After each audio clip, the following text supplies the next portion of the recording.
From November 14th to 21st, we're inviting you to join us for a powerful trip to Ghana. This isn't just a vacation. This is a chance to walk through the same places where many of our people were captured, held, and shipped off into slavery. So don't wait. Secure your spot today. We're making history by walking through it. Will you be with us?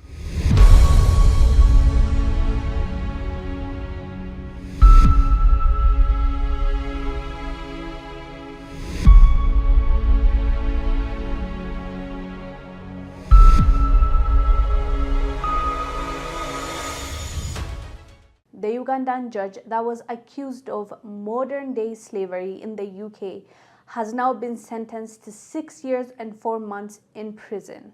When Lydia Mugambe, who is also a UN judge, got accused, the video went viral. The camera that was on the police recorded the whole ordeal, the shocking accusation, as well as her mentioning to the police that she has immunity because she works in the UN. So unfortunately I'm going to have to now arrest you on suspicion of keeping somebody in slavery and servitude under the Modern Slavery Act. So you don't have to say anything, but it may harm your defence if you do not mention my question, something which later on in court, anything you do say may be used as evidence. Alright.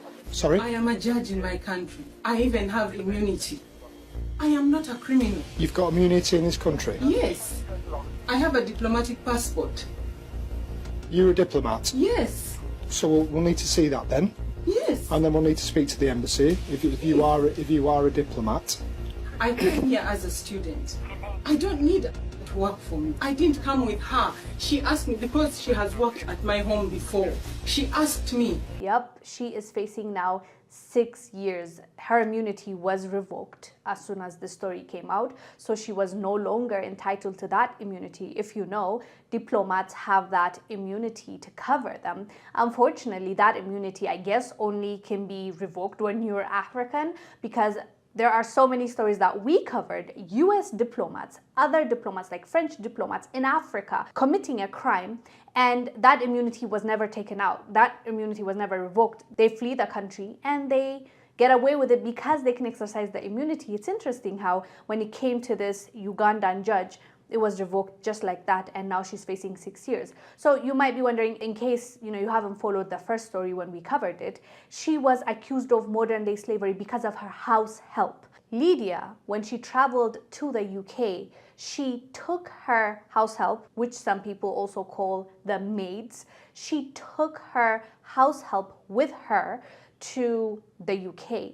And apparently, she was not paying her what the UK says to pay, the minimum wage. As a judge, she should have known better. She should have paid her the minimum wage the UK entitles a person to. But I believe Lydia continued paying her whatever she was paying her in Uganda, and she thought she can get away with it. But the lady went to the authorities and accused her of this, and they took her side. A lot of Ugandans, as well as Africans, were actually saying that this is a wake-up call to many people. Since they take their house helps as well when they get jobs abroad, they just take them thinking that that's also an opportunity for them to live abroad, and it's okay to pay them whatever we were paying them back home. It doesn't work like that.